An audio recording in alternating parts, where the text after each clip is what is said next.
وَلَقَدْ يَسَّرْنَا الْقُرْآنَ لِلذِّكْرِ فَهَلْ مِن مُّدَّكِرٍ الحمد لله رب العالمين والصلاة والسلام على أشرف الأنبياء والمرسلين أما بعد فأعوذ بالله من الشيطان الرجيم من همزه ونفخه ونفثه بسم الله الرحمن الرحيم رب اشرح لي صدري ويسر لي أمري واحلل عقدة من لساني يفقه قولي اللهم انفعنا بما علمتنا وعلمنا ما ينفعنا وزدنا علما فبشر عباد الذين يستمعون القول فيتبعون أحسنه أولئك الذين هداهم الله وأولئك هم أولو الألباب أعوذ بالله من الشيطان الرجيم يا أيها الذين آمنوا إن تنصروا الله ينصركم ويثبت أقدامكم والذين كفروا فتعسا لهم وأضل أعمالهم ذلك بأنهم كرهوا ما أنزل الله فأحبط أعمالهم أعوذ بالله من الشيطان الرجيم بسم الله الرحمن الرحيم يا أيها الذين آمنوا إن تنصروا الله ينصركم ويثبت أقدامكم اے ایمان والو ان تنصر اللہ ینصرکم اگر تم اللہ کی مدد کرو ینصرکم تو وہ تمہاری مدد کرے گا ویثبت اقدامکم اور وہ مضبوط کر دے گا تمہارے قدموں کو۔ اے ایمان والو اگر تم اللہ کی مدد کرو گے تو اللہ تمہاری مدد کریں گے۔ اس سے پتہ لگتا ہے کہ اللہ تعالیٰ انسان کے ساتھ ویسا ہی معاملہ رکھتے ہیں جس طرح کوئی شخص اللہ کے ساتھ معاملہ رکھتا ہے۔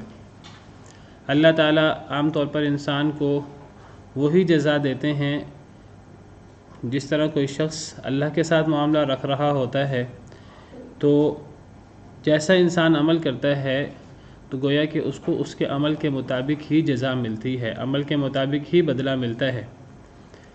اس کو عربی زبان کے اندر محاورہ ہے الجزاء من جنس العمل، کہ انسان کو بدلہ ملتا ہے اس کے عمل کی جنس سے، جیسا انسان نے عمل کیا ہوتا ہے ویسے اس کو بدلہ ملتا ہے۔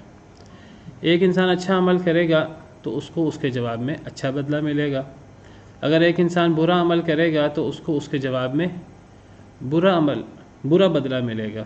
ایک انسان اللہ کے ساتھ محبت کرے گا، اللہ اس سے محبت کریں گے، اللہ کا ذکر کرے گا، اللہ اس کا ذکر کریں گے، اللہ کے ساتھ دوستی کرے گا، اللہ اس کے ساتھ دوستی کریں گے، اللہ کی طرف بڑھے گا، اللہ اس کی طرف اس سے زیادہ تیزی سے آئیں گے، اور جو اللہ سے دور جائے گا اللہ اس سے زیادہ دور جائیں گے، جو اللہ کو بھولے گا اللہ اس کو بھول جائیں گے۔ یہ ساری باتیں ہم قرآن کریم میں پڑھ چکے ہیں۔ جو اللہ کو بھلا دے گا اللہ اس کو بھلا دیں گے، جو اللہ کو دھوکہ دینے کی کوشش کرتا ہے اللہ اس کو دھوکہ دیتے ہیں، جو اللہ کے ساتھ اللہ کے بندوں اللہ کے دین کا مذاق اڑانے کی کوشش کرتا ہے اللہ اس کے ساتھ قیامت کے دن مذاق کریں گے۔ بالکل اسی طرح جو اللہ کی مدد کرے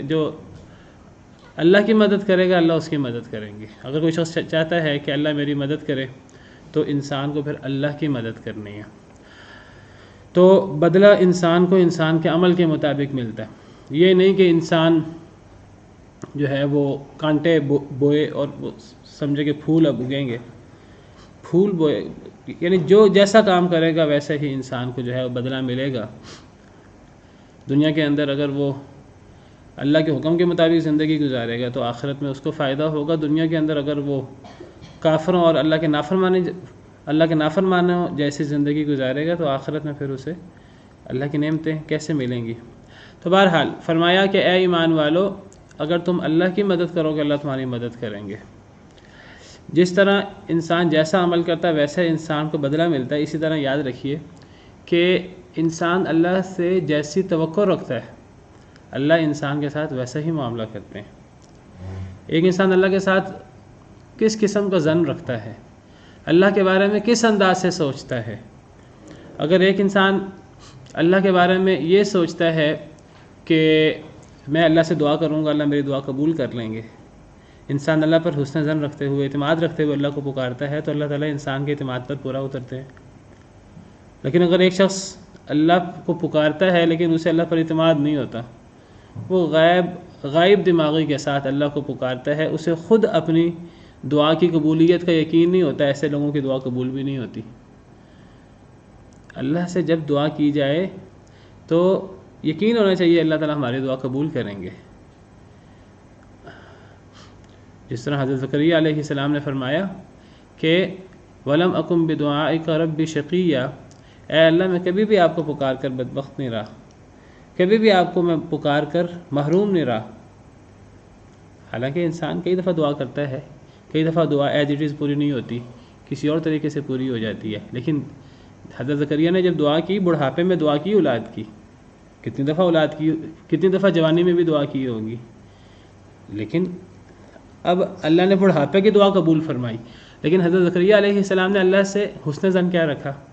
کہا میں اللہ کو پکار کر کبھی بھی میں محروم نہیں رہا، کبھی بھی یہ نہیں ہوا کہ میں نے اللہ کو پکارا ہو اور مجھے وہ نہ ملا ہو.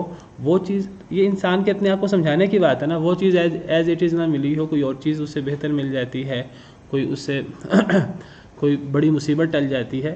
تو اللہ پر حسن ظن رکھیے، پھر دیکھیے اللہ تعالیٰ کیسا معاملہ کرتے ہیں. تو اللہ تعالیٰ انسان کے حسن ظن کے مطابق، انسان کے ظن کے مطابق انسان کے ساتھ عمل کرتے ہیں. انا عند ظن عبدی بی، حدیث میں آتا ہے کہ میں انسان کے ساتھ انسان کے ظن کے مطابق معاملہ کرتا ہوں. اگر ایک انسان جو ہے وہ، دیکھیے اللہ سے حسن ظن ہونا چاہیے، لیکن حسن ظن کا مطلب بعض لوگ جو ہیں وہ غلط لے لیتے ہیں. بعض لوگ حسن ظن کا مطلب لے لیتے ہیں انسان گناہ کرتا رہے اور دل میں خواہشیں پال لے کہ جی اللہ معاف کر دیں گے. یہ حسن ظن نہیں ہے، یہ خواہشات ہیں، جھوٹی تمنائیں ہیں. جھوٹی تمنا نہ ہو انسان کے دل میں. انسان اچھا عمل کرنے کی کوشش کرے. ٹوٹا پھوٹا انسان عمل کرتا ہے، انسان جو ہے وہ بہت اچھا عمل کر نہیں سکتا. جتنی اللہ نے جتنی طاقت ہوتی ہے انسان اتنا عمل کرتا ہے. انسان ٹوٹا پھوٹا عمل کرے جو اس سے ہوتا ہے. اللہ سے حسن ظن رکھے پھر کہ اللہ انشاءاللہ میرا یہ عمل قبول فرمائیں گے.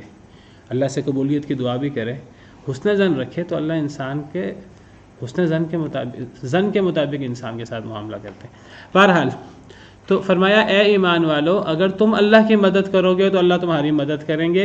گویا کہ انسان جیسا عمل کرتا ہے انسان کو جواب ویسا ہی ملتا ہے.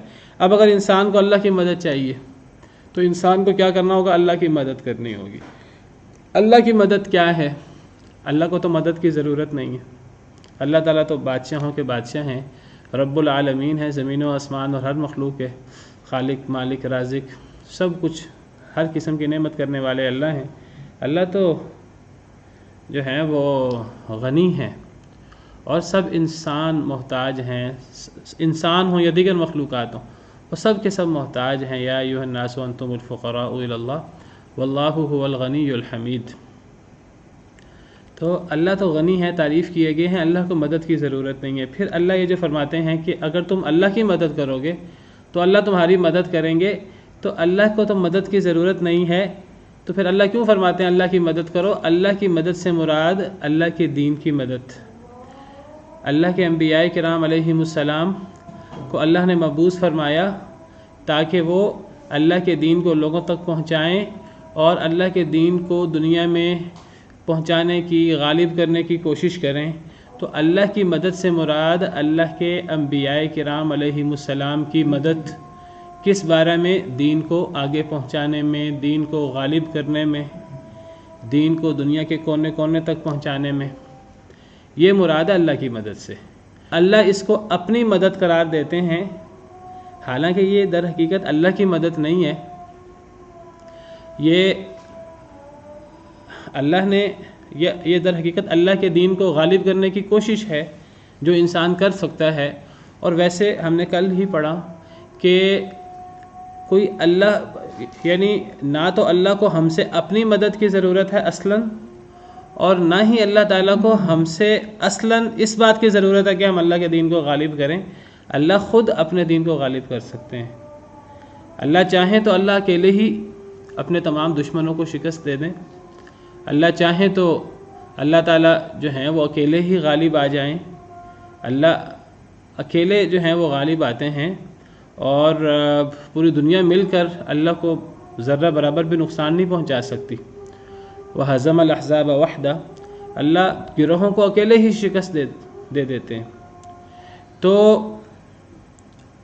اصلاً تو اللہ ہی اپنے دین کی مدد کرتے ہیں، اللہ نے ہی اپنے دین کو غالب کرنا ہے، لیکن اگر اللہ نے سارا کام خود ہی کر لینا ہے، اپنے دین کو بھی خود غالب کر لینا ہے اور اسلام کو بھی خود ہی غالب کر دینا ہے دنیا کے اندر، تو پھر مسلمانوں کی آزمائش کیسے ہوگی؟ تو اللہ تعالیٰ کا یہ وعدہ ہے کہ حق اور باطل کی کشمکش میں حق غالب آئے گا، کیونکہ حق اللہ کی طرف سے ہوتا ہے، جو چیز اللہ کی طرف سے ہوتی ہے اس نے غالب آنا ہوتا ہے۔ حق اور باطل کی کشمکش دنیا میں ہوتی ہے آزمائش کے لیے، اور اس آزمائش میں آخر کار چاہے کچھ وقفے کے بعد حق ہی غالب آتا ہے۔ اس لیے غالب آتا ہے کہ حق کے پیچھے اللہ رب العالمین ہوتے ہیں، لیکن اللہ رب العالمین شروع سے ہی خود ہی حق کو غالب نہیں کر دیتے۔ اگر اللہ چاہیں تو اللہ شروع سے ہی حق کو غالب کر سکتے ہیں، لیکن چونکہ اللہ نے دنیا آزمائش کا گھر بنائی ہے، الذی خلق الموت والحیات لیبلوکم ایکم احسن عملا، اللہ آزمانا چاہتے ہیں، اللہ لوگوں کے سامنے ثابت کرنا چاہتے ہیں، دیکھو میں نے جن لوگوں کے لیے جنت بنائی ہے اور جن لوگوں کو میں نے جنت میں بھیجنا ہے ان کے قول و فعل میں تضاد نہیں ہے، جو وہ دعویٰ کرتے ہیں وہ اس دعوے کو پورا کرنے کے لیے اپنے تن من دھن کی بازی لگا دیتے ہیں، اور وہ اللہ تعالیٰ اس چیز کو آزمائش کے ذریعے وہ چیز لوگوں کے سامنے کھل کر آ جاتی ہے۔ کچھ لوگ ہوتے ہیں جو پہلے انکار کر دیتے ہیں، ہم تو کافر ہیں، ہم تو نہیں مانتے۔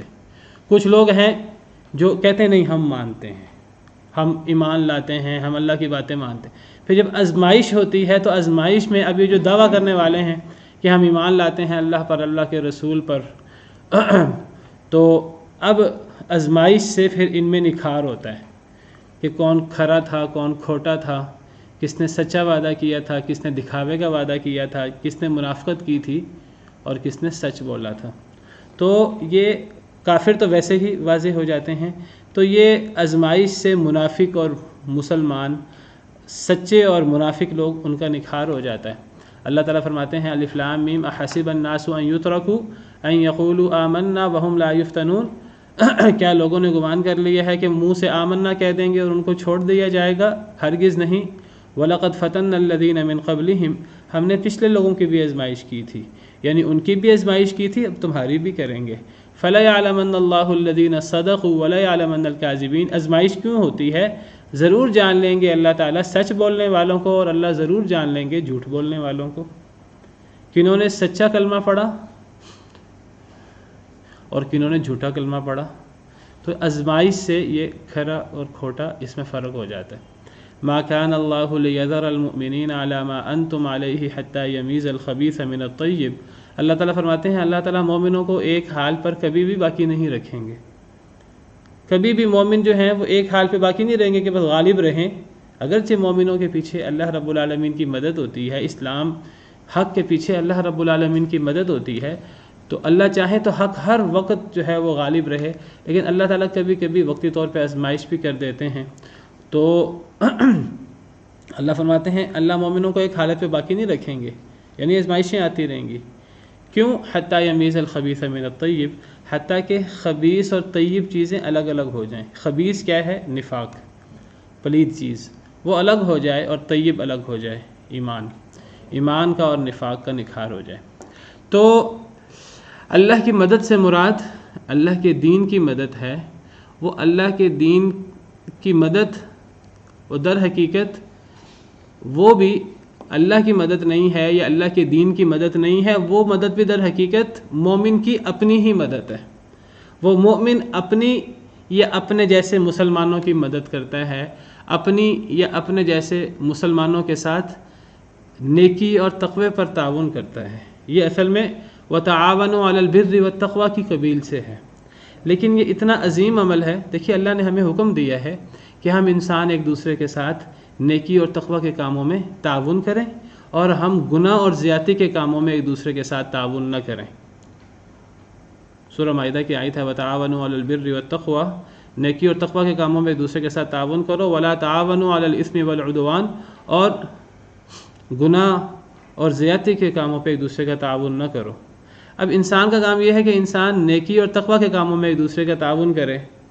کوئی غریب ہے، ایک مسلمان غریب کی مدد کر دے، کوئی کمزور ہے، دشمن اس پہ ظلم زیادتی کرتے ہیں، ایک مسلمان کا کام یہ ہے کہ انسان اپنے کمزور بھائی کی، طاقتور ہے، اللہ نے اس کو طاقت دی ہے، مال دی ہے، قوت دی ہے، وہ کمزور بھائی کی مدد کرے۔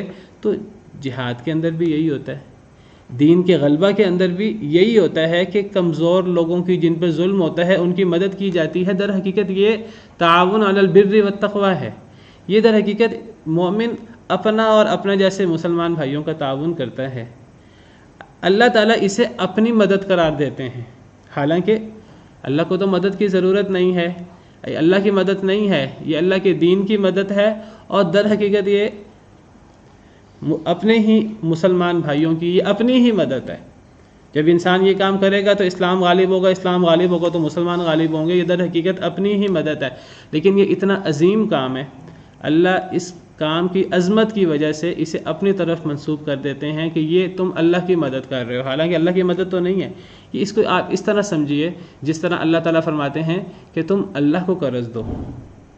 اللہ کو قرض دینا تو ہے ہی نہیں، اللہ کو تو قرض کی ضرورت ہی نہیں ہے، وہ تو انسان اپنے ہی جیسے انسانوں کو قرض دیتا ہے، اپنے ہی جیسے انسانوں کے ساتھ حسن سلوک کرتا ہے، ان کو صدقہ خیرات دیتا ہے۔ اللہ نے صدقہ اور خیرات کی اہمیت بیان کرنے کے لیے کہ اللہ کے ہاں اس کا کتنا مقام ہے، اس کو فرمایا کہ یہ تم سمجھو ایسے ہے جیسے تم اللہ کو قرض دے رہے ہو، حالانکہ اللہ کو قرض کی ضرورت نہیں ہے، لیکن ایک عمل کی اہمیت بیان کرنے کے لیے اللہ کے ہاں یہ عمل کتنا اہم ہے۔ غریب اور مسکین کو کھلانا اسلام کے اندر بہت بڑا عمل ہے۔ اللہ فرماتے ہیں یہ در حقیقت تم غریب مسکین کو نہیں کھلا رہے، تم در حقیقت اللہ کو کھلا رہے ہو۔ آپ نے سنی ہوئی ہے حدیث کہ قیامت کے دن اللہ تعالیٰ پوچھیں گے لوگوں سے کہ میں بھوکا تھا تم نے مجھے کھلایا نہیں، میں بیمار تھا تم نے میری تیمارداری نہیں کی، تو لوگ کہیں گے اے اللہ تعالیٰ آپ کیسے بھوکے، آپ کیسے بیمار؟ تو اللہ فرمائیں گے کہ میرا بندہ بھوکا تھا تم نے اس کو کھلایا نہیں۔ اب بھوکے بندے کو کھلانا جو در حقیقت اپنے ہی جیسے انسانوں کی مدد کرنا ہے، انسانیت کی مدد ہے، تعاون علی البر والتقوی ہے، اللہ اس کی اہمیت بیان کرنے کے لیے اسے کہتے ہیں یہ در حقیقت تم اللہ کو کھلا رہے ہو، یہ در حقیقت تم اللہ کی تیمارداری کر رہے ہو، صرف ایک کام کی عظمت اور اہمیت بیان کرنے کے لیے۔ ورنہ اللہ رب العالمین واللہ هو الغنی الحمید، فقیر تو ہم سب ہیں۔ تو انسان اپنی مدد کرے، اپنے مسلمان بھائیوں کی مدد کرے، اور اللہ اسے کہیں کہ تم در حقیقت یہ اللہ کے دین کی مدد کر رہے ہو، تم در حقیقت اللہ کی مدد کر رہے ہو، یہ اتنا عظیم کام ہے۔ تم اگر اللہ کی مدد کرو گے، یعنی اللہ کے دین کو غالب کرنے میں اپنی کوشش کرو گے، تو پھر تمہیں اللہ کی مدد حاصل ہوگی۔ انسان کہے کہ میں مظلوم ہوں دنیا کے اندر، اب مجھ پہ ظلم ہوتا ہے، وہ ظلم کیسے ختم ہوگا؟ وہ اللہ کے دین کو غالب کرنے کی کوشش کے ساتھ دنیا کے اندر ظلم و زیادتی مسلمانوں پر ختم ہوگی۔ اگر مسلمان ہی جو ہیں وہ ہاتھ پہ ہاتھ دھر کے بیٹھ جائیں گے، ہم پہ ظلم زیادتی ہو رہی ہے، تو پھر اللہ کی مدد بھی کیسے آئے گی؟ اللہ کی مدد تب آئے گی جب انسان اللہ کی، یعنی اسلام کی، یعنی انسان جو ہے وہ دین کو غالب کرنے میں انسان اپنا کردار ادا کرے۔ لوگ کہ جی ہم تو نماز پڑھ لیتے ہیں، ہم تو زکوٰۃ دے دیتے ہیں، اپنی حد تک ہم تو نیکی کر لیتے ہیں، تو یہ صرف اپنی حد تک نیکی کرنا، جس طرح کل بات ہو رہی تھی، پہلے بھی بات ہوئی کئی دفعہ، تو اللہ کا ہم سے صرف یہ تقاضا نہیں ہے۔ والذین آمنوا، ایمان کا صرف تقاضا نہیں ہے، وعملوا الصالحات، عمل صالح کرنا، اور جو ہے پھر یہ دوسرے لوگوں تک دین کو پہنچانا، اور امر بالمعروف نہی عن المنکر کرنا، اور دوسروں کو حق کی تلقین کرنا، اسلام کو غالب کرنے کی کوشش کرنا۔ جو اللہ نے ہمیں صلاحیت دی ہے، ہم وہ صلاحیت اللہ کے دین کے غلبے کے لیے استعمال کریں۔ یہی وہ چیز ہے کہ انبیاء کرام علیہم السلام نے اپنے امتیوں سے اس کا تقاضا کیا۔ انبیاء کرام علیہم السلام اپنے امتیوں سے کہتے تھے کہ اے لوگو اللہ کے دین کی مدد کرو۔ حضرت عیسیٰ علیہ السلام نے اپنے حواریوں کو اپنے امتیوں کو پکارا. اللہ تعالیٰ فرماتے ہیں یا ایھا الذین آمنوا کونوا انصار اللہ کما قال عیسی ابن مریم للحواریین من انصاری الی اللہ. اللہ فرماتے ہیں سورہ صف آیت نمبر 14 اے ایمان والو اللہ کے مددگار بن جاؤ. کیا مطلب اللہ کے مددگار بن جاؤ؟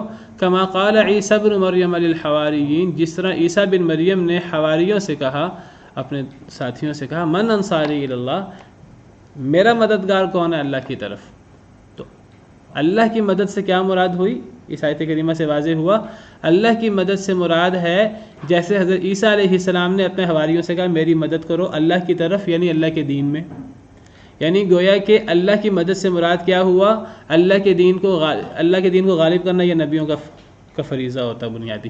تو اللہ کے دین کو غالب کرنے کی میں انسان کوشش کرے، انسان نبیوں کی مدد کرے، انسان اللہ کے دین کو غالب کرنے کی کوشش کرے، حق اور باطل کی کشمکش میں حق کے غلبے کے لیے انسان کام کرے. تو یہ ہے اصل میں اللہ کی مدد اور اللہ کے دین کی مدد. اور یہ ہر مسلمان کا فرض ہے. لوگ کہیں جی یہ تو صرف علماء کا کام ہے، یہ تو صرف حکمرانوں کا کام ہے، یہ تو صرف مالداروں کا کام ہے. جن کے پاس حکمرانی ہے وہ حکمرانی کے ساتھ اللہ کے دین کو غالب کرنے کی کوشش کریں. جن کے پاس مال ہے وہ مال کے ساتھ اللہ کے دین کو غالب کرنے کی کوشش کریں. جن کے پاس جو صلاحیت ہے، کوئی انجینئر ہے وہ اپنے اس صلاحیت کے ساتھ، کوئی ڈاکٹر ہے وہ اس کے وہ جو اللہ نے جس کو صلاحیت دی ہے تو وہ شخص جو ہے وہ دین کو غالب کرنے کے اندر اپنا حصہ ڈالے اور دین کے غلبے میں اپنا کردار ادا کرے. یہ ہے اللہ کی مدد، اللہ کے دین کی مدد. اور یاد رکھیے اس کے بغیر ایمان مکمل نہیں ہوتا، اس کے بغیر ایمان مکمل نہیں ہوتا. سورہ عصر وہ ہمارے لیے مثال ہے. تو اللہ تعالیٰ فرماتے ہیں کہ والعصر ان الانسان لفی خسر، زمانے کی قسم کہ تمام انسان خسارے میں ہیں سوائے ان لوگوں کے جو ایمان لائے اور جنہوں نے نیک عمل کیے اور دوسروں کو بھی حق کی تلقین کی اور دوسروں کو صبر کی تلقین کی. صرف خود نیک بن جانا، ایمان کلمہ پڑھ لینا، پھر خود نیک عمل کر لینا یہ کافی نہیں ہے. پھر دوسروں کو انسان جو ہے وہ تلقین کرے. سب سے پہلے اپنے گھر سے شروع کرے، اپنے آپ پر پہلے. یہ نہ ہو خود عمل نہ کرتا ہو گھر والوں کو کہ دوسروں کو کہ پہلے خود اپنی ذات پہ دین کو نافذ کرے، پھر گھر والوں کو، پھر محلے والوں کو، پھر آہستہ آہستہ یہ کام پھیلتا جائے. جس طرح نبی کریم صلی اللہ علیہ وسلم نے سب سے پہلے جو ہے وہ گھر والوں کو ڈرایا، وَأَنذِرْ عَشِيرَتَكَ الْأَقْرَبِينَ. پھر آپ نے اپنے قریبی لوگوں کو، پھر آہستہ آہستہ مدینہ منورہ، پھر دیگر شہر، اور پھر اپنی وفات سے پہلے آپ جو روم اور فارس ہیں اور بڑے جو دیگر ملک ہیں آپ ان کو لیٹر لکھ چکے تھے، ان کو دین کی دعوت دے چکے تھے آپ. تو یہ ہے طریقہ کار اللہ کی مدد اور اللہ کے دین کو غالب کرنے کی کوشش. اور آپ سمجھیے یہی ہماری زندگی کا مقصد ہے. سورہ انبیاء میں ہم پڑھ کے آئے ہیں اللہ نے فرمایا کہ وما خلقنا السماء والارض وما بینہما لاعبین. سورہ انبیاء کے اندر اللہ فرماتے ہیں کہ سورہ انبیاء آیت نمبر 16 اللہ فرماتے ہیں ہم نے زمین و آسمان کو کھیلتے ہوئے نہیں بنایا، کسی مقصد کے لیے بنایا. وہ مقصد کیا ہے؟ وہ مقصد اگلی آیت میں ہے بل نقذف بالحق علی الباطل فیدمغه فاذا هو زاهق. زمین و آسمان کی پیدائش کی بات ہو رہی ہے کہ ہم نے زمین و آسمان کو کھیلتے ہوئے نہیں بنایا. پھر اے اللہ کیوں بنایا؟ اللہ اس کی وجہ بیان فرما رہے ہیں ہم نے زمین و آسمان کو اس لیے بنایا بل نقذف بالحق علی الباطل، بلکہ ہم پھینکتے ہیں حق کو باطل پر، فیدمغه، وہ حق باطل کے دماغ تک پہنچ جاتا ہے، سر توڑ کر، حق باطل کا سر توڑ کر باطل کے دماغ تک پہنچ جاتا ہے. پھر کیا ہوتا ہے جب باطل کا سر ٹوٹ جاتا ہے فاذا هو زاهق، پھر باطل ختم ہو جاتا ہے.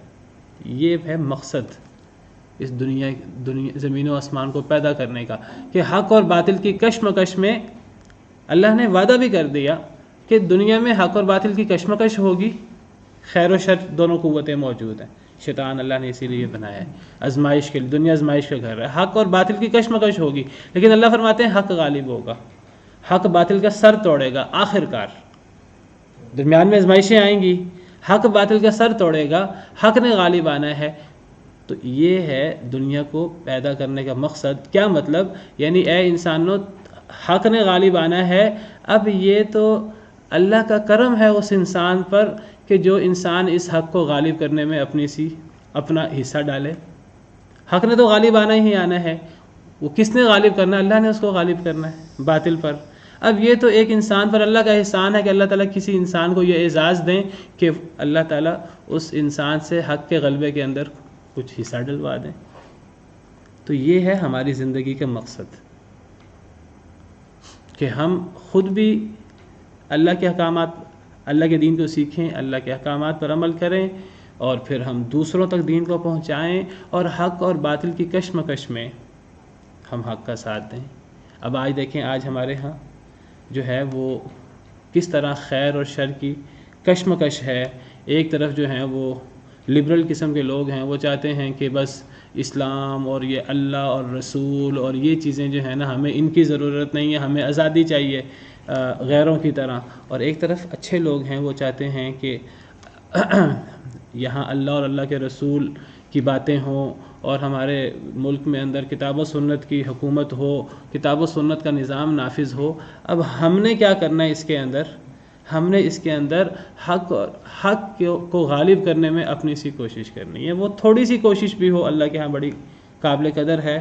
ہمیں اپنی بساط کے اندر جو ہے وہ حق کو غالب کرنے کی کوشش کرنی ہے. ہم حق کو غالب نہ کر سکے، لیکن اگر ہم نے اس کے اندر اپنا حصہ ڈال دیا، وہ حصہ ڈالنا کافی ہے. حضرت ابراہیم کو آگ میں ڈالا گیا تو کہا جاتا ہے کہ پرندہ آ کر وہ اس آگ پہ پانی ڈالتا تھا اپنی چونچ سے کہ آگ کو بجھا دے. اب پرندے کی چونچ میں پانی کے قطرے سے وہ آگ نے کیا بجھنا تھا جس کو اتنے دن جو ہے وہ بھڑکایا گیا؟ اس آگ نے کیا بجھنا تھا؟ لیکن حق کو غالب کرنے میں کوشش ہے. اور چھپکلی جو ہے وہ پھونک مارتی تھی. ایک چھپکلی کی پھونک سے آگ نے مزید بھڑکنا تو نہیں تھا، لیکن وہ باطل کو سپورٹ کر رہی ہے اور پرندہ جو ہے وہ حق کو سپورٹ کر رہا ہے. انسان کا یہ کام ہے، انسان جتنی اپنی کوشش کر سکتا ہے، دوسروں کو اپنے ساتھ ملا سکتا ہے، دوسروں کو ملائے، نہیں دوسروں کو ملا سکتا، اپنا حصہ تو ڈالے. یہ ہے اللہ کی مدد، اسے اللہ کی مدد کہتے ہیں. اور اللہ کی مدد ان لوگوں کو حاصل ہوتی ہے جو اللہ کی مدد کرتے ہیں. یہ اللہ کی مدد ہے کہ حق کو غالب کرنے میں انسان اپنی سی کوشش کرے. ہم میں سے ہر ایک نے دیکھنا ہے کہ ہم حق کے غلبے کے لیے ہم کیا کر رہے ہیں. اللہ نے قیامت کے دن سوال کرنا ہے مسلمانوں سے کہ تم نے حق کے غلبے کے لیے کیا کیا. تو اے ایمان والو، اگر تم اللہ کی مدد کرو گے، یعنی حق کو غالب کرنے میں اپنا کردار ادا کرو گے، تو اللہ تمہاری مدد کریں گے، پھر مسلمان غالب ہو سکتے ہیں، ورنہ نہیں. وَيُثَبِّتْ أَقْدَامَكُمْ، اور تمہارے قدموں کو بھی اللہ تبھی مضبوط کریں گے. ایسے قدم مضبوط ہو جائیں گے پھر انسان ڈگمگا نہیں سکے گا. ایک اور آیت کریمہ میں اللہ تعالیٰ فرماتے ہیں اللہ کی مدد کس کو حاصل ہوتی ہے. اللہ فرماتے ہیں وَلَا يَنْصُرَنَّ اللَّهُ مَن يَنْصُرُ، سورہ حج آیت نمبر 40. جہاد کی بات ہو رہی ہے. اللہ فرماتے ہیں پچھلی آیت میں، آیت نمبر 39 میں، کہ جن لوگوں پر ظلم ہوا ان کو لڑنے کی اجازت دے دی گئی. جن لوگوں پر ظلم ہوا اب ان کو اجازت مل گئی کہ وہ لڑ سکتے ہیں، جہاد کر سکتے ہیں مدینہ منورہ میں جا کر. اللہ ان کی مدد کرنے پر قادر ہیں، اللہ ان کی مدد کریں گے. اور اللہ نے فرمایا اللہ کب مدد کریں گے؟ اللہ نے فرمایا اللہ تب مدد کریں گے، اگلی آیت کے آخر میں فرمایا وَلَا يَنْصُرَنَّ اللَّهُ مَن يَنْصُرُ، البتہ ضرور اللہ مدد کریں گے ان کی جو اللہ کی مدد کرے. جو اللہ کی مدد کرے اللہ اس کی ضرور مدد کرتے ہیں. اور اللہ کی مدد سے کیا مراد ہے میں بتا چکا ہوں کہ دین کو غالب کرنے میں انسان کوشش تو کرے، انسان گھر سے نکلے تو صحیح، جان اور مال کے ساتھ انسان جو ہے وہ اپنا حصہ تو ڈالے. وہ جہاد کی صورت میں ہو، وہ جس صورت میں بھی ہو، تو جو اللہ کی مدد کرے گا اللہ اس کی مدد کریں گے. اللہ کے نبی کی مدد، دین کو غالب کرنے کی مدد، یہ بھی اللہ کی مدد ہے. ایک اور آیت کریمہ میں اللہ تعالیٰ فرماتے ہیں ناراضگی کے اندر، اللہ فرماتے ہیں سورہ توبہ آیت نمبر 40 اِلَّا تَنْصُرُوهُ، اگر تم مدد نہیں کرو گے اس کی، یعنی نبی کی، یا نبی کی مدد مراد ہے. نبی کی مدد بھی در حقیقت اللہ کی مدد ہے جسے میں بیان کر چکا ہوں، کیونکہ نبی دین کو غالب کرنے کا کام کر رہا ہوتا ہے. حضرت عیسیٰ نے کہا میری مدد کرو اللہ کے دین میں. حضرت عیسیٰ کی مدد، نبی کی مدد در حقیقت اللہ کی مدد ہے، اللہ کے دین کی مدد ہے. اللہ فرماتے ہیں اگر تم مدد نہیں کرو گے تو تمہارا کیا خیال ہے کہ وہ دین مغلوب ہو جائے گا؟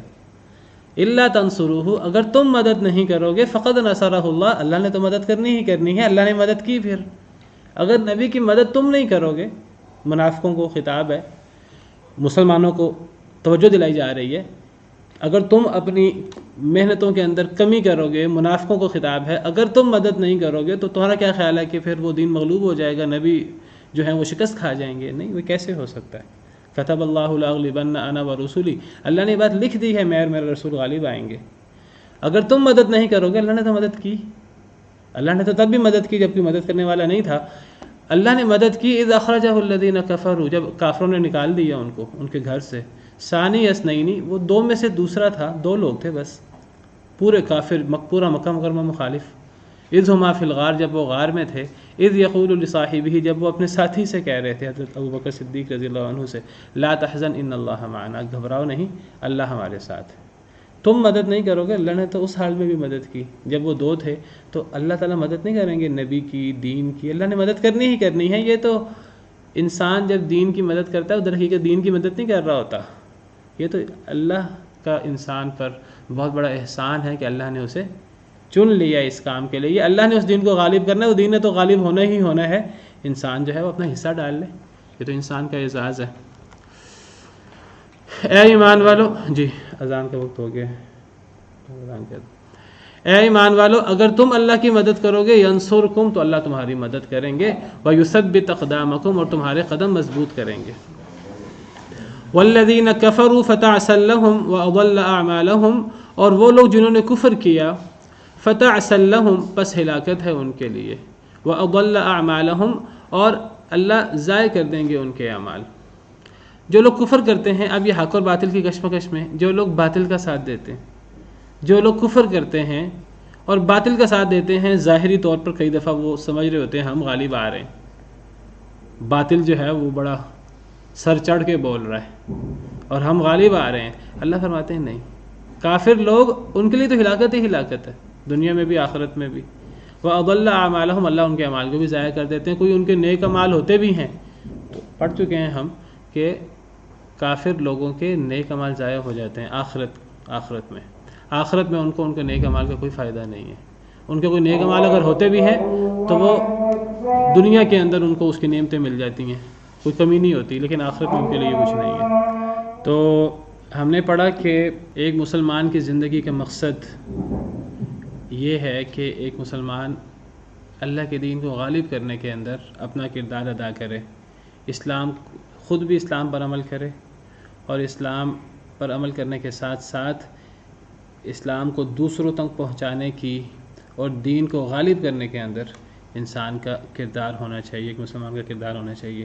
چونکہ یہاں اللہ کے دین کی مدد اور اللہ کے دین کے غلبے کے لیے نبی کی مدد اور اللہ کے دین کے غلبے کے لیے جو کام کر رہے ہیں لوگ، ان کی مدد کی بات ہو رہی ہے۔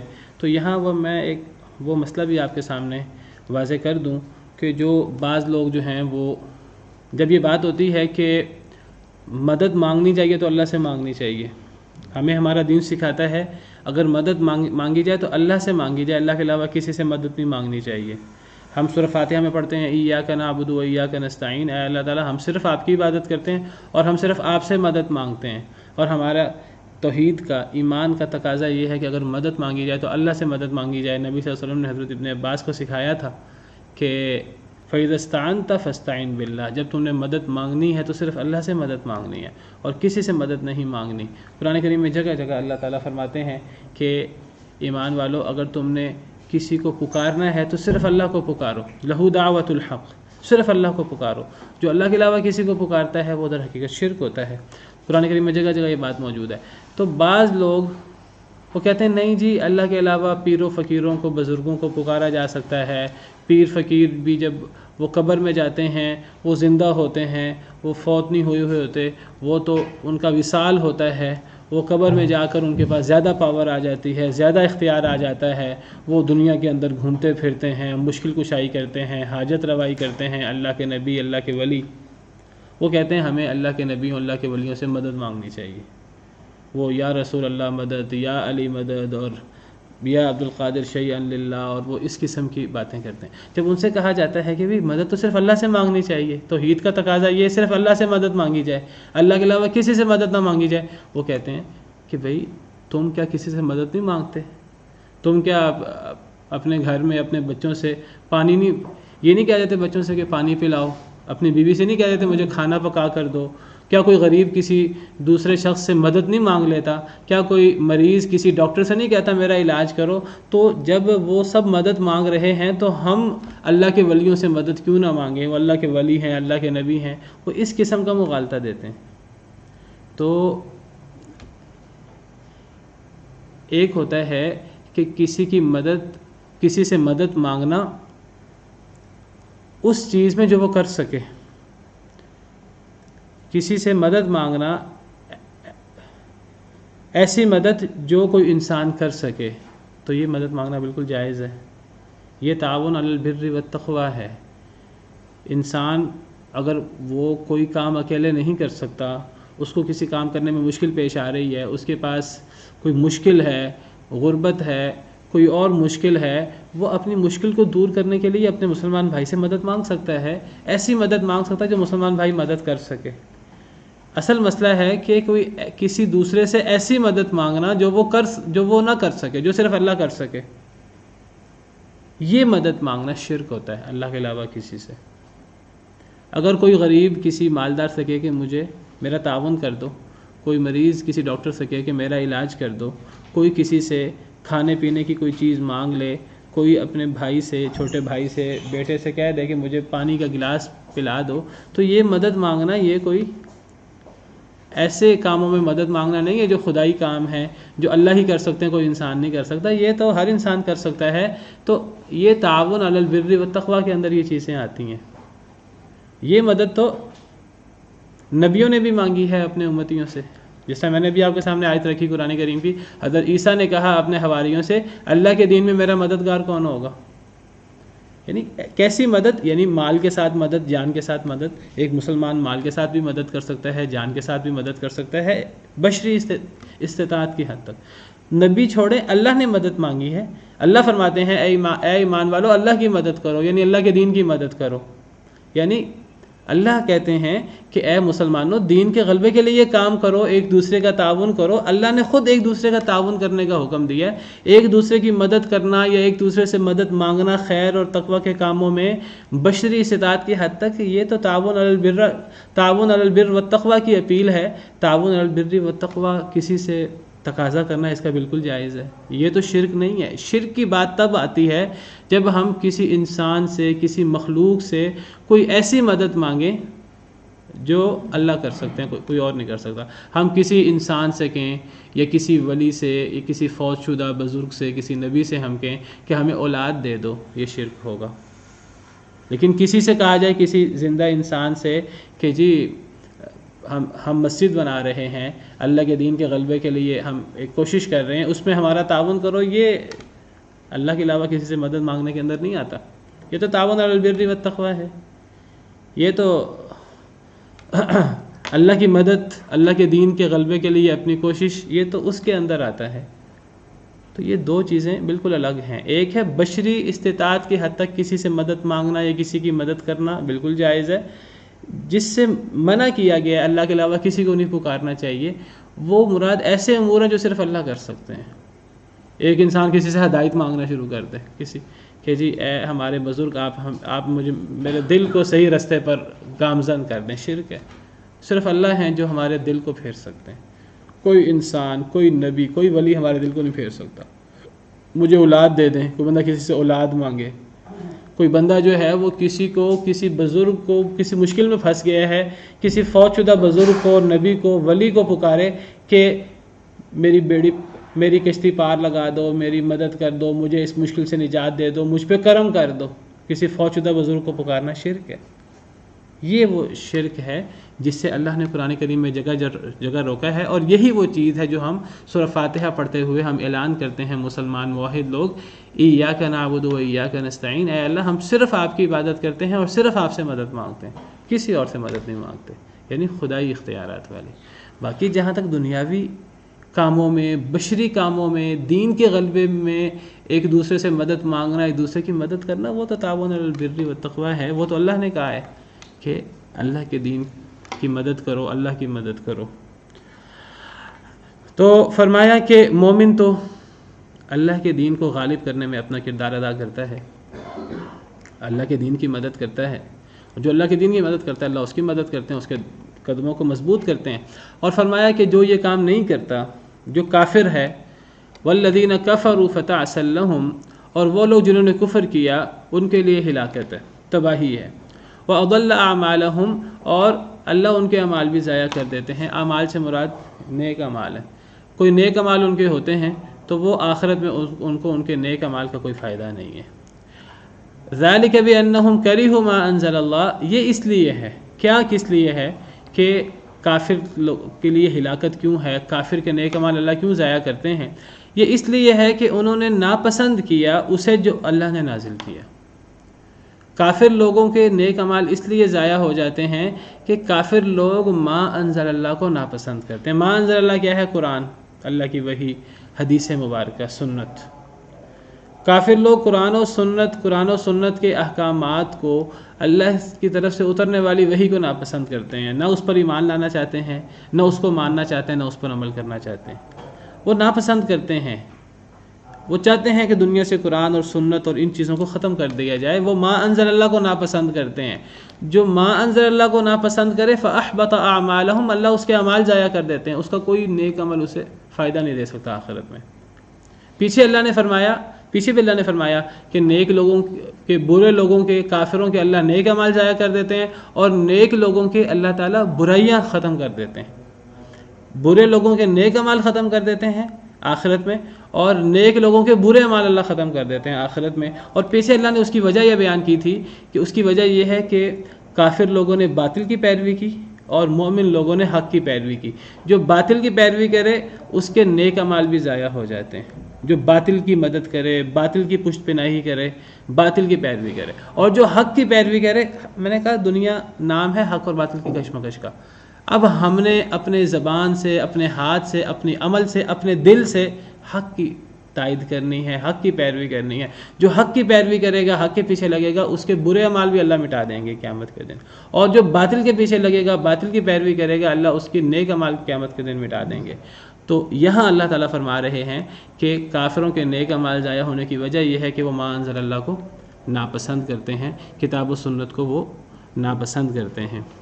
تو اللہ سے دعا ہے کہ اللہ تعالیٰ ہمیں حق و باطل کی کشمکش میں حق کا ساتھ دینے کی، ہمیں اللہ تعالیٰ اپنے دین پر عمل کرنے کی اور اپنے دین کو غالب کرنے کی اللہ تعالیٰ ہمیں توفیق عطا فرمائے.